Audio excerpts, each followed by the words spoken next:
Hey everybody, and welcome back to the channel. So this is going to be kind of, well, it was going to be part two, but this is actually really part one. The first amp we did was, there was no question, it was made in the USA, but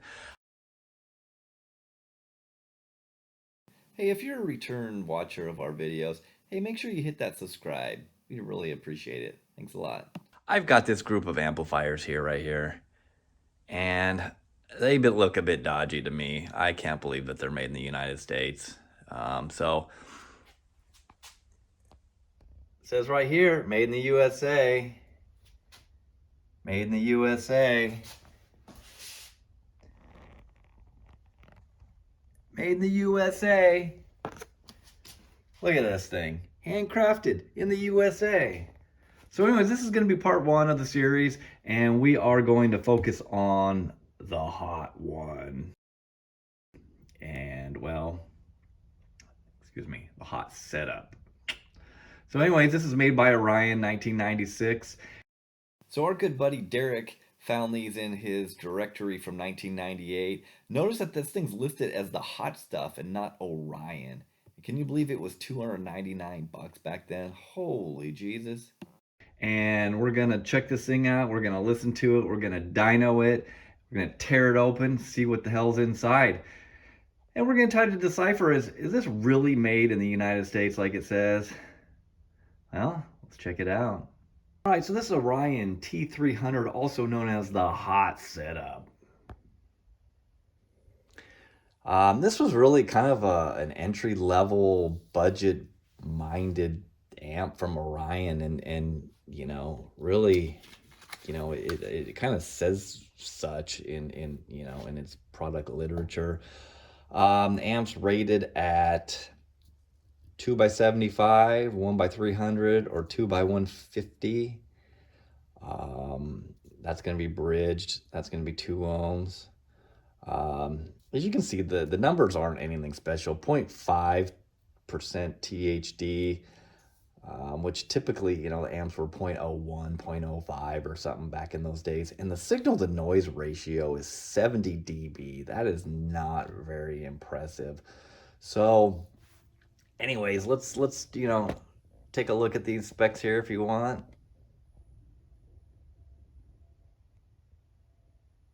So let's give this thing a listen.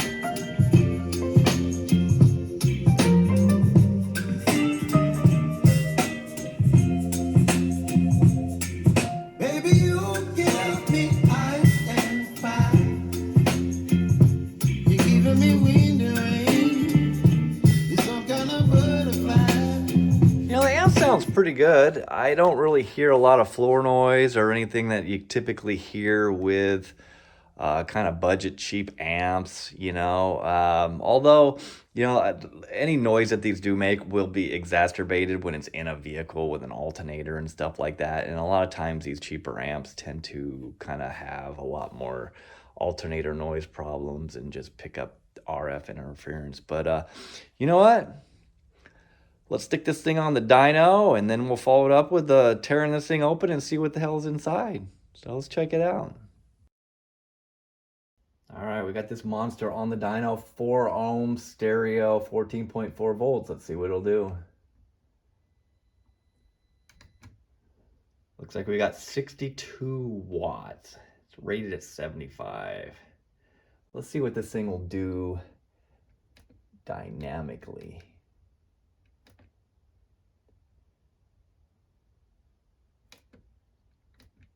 We're going to do this at 40 hertz.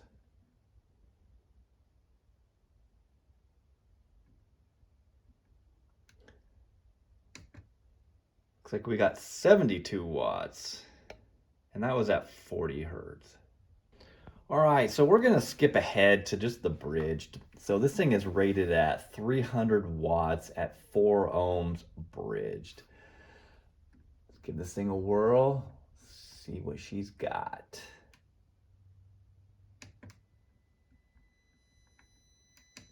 Looks like we got 198 watts. So let's reset this thing. Let's see what this thing's got dynamically. 4 ohms bridged.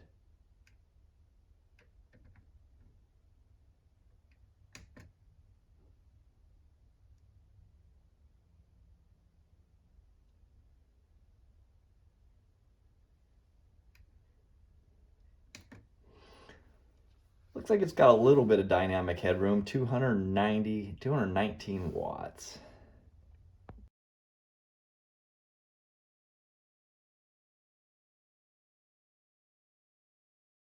All right, well, let's see what makes this thing tick. So, I mean, just right off the bat, this thing's got kind of a cheesy sticker on it. It's got the eyes that light up. This thing's not very heavy.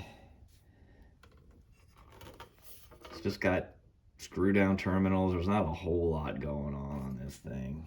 And put the side cover off.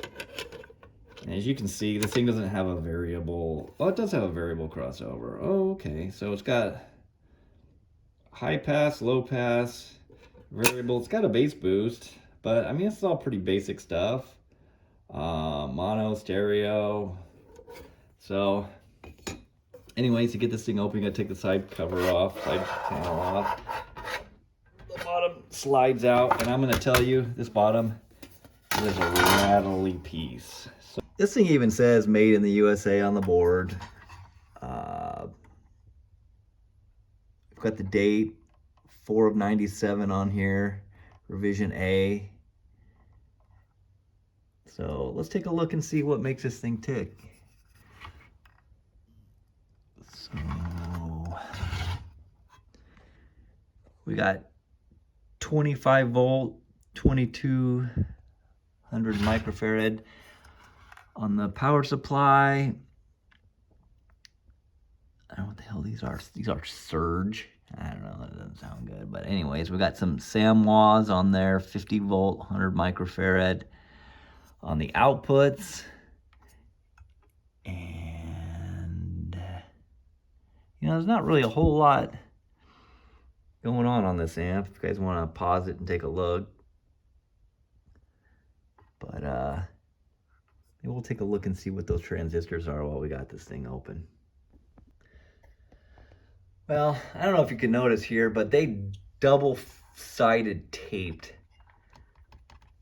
the hold downs to the top of the transistors. So it's got these are push-pull, so you got an NP, NP, NP alternating. This is the output transistors. So it's got 4 for each channel there, and then the power supply is, I'm gonna go and say that it looks like it's got 5. No, I'm gonna say that these are the gate resistors on there. So I'm gonna say it's got 6 transistors, and then these are the rectifiers. So, I mean, this thing should be capable of that with the parts that are in it. Yeah, I don't know why this amp couldn't have been made probably a little bit smaller than what it is. But anyways, so what do you guys think? American made or not? Leave your comments. I want to hear what you guys have to think. So, and then maybe you can pause it and then come back. But I'm going to tell you what I think. I honestly think this thing is made in America.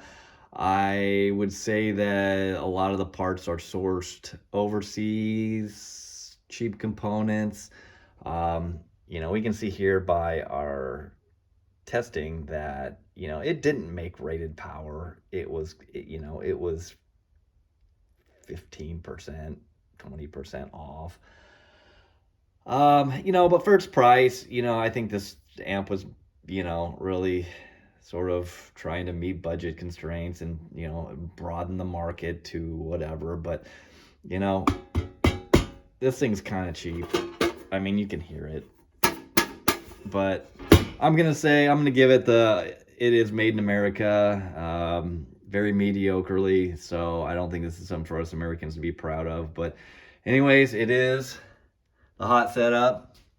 Thanks for watching. Pick up one of our channel stickers and don't forget to like, subscribe, and I want to hear those comments. Let me know what you guys think. And we've got 4 more of these cool, possibly sketchy, maybe legit amps to come. So keep watching. Thanks.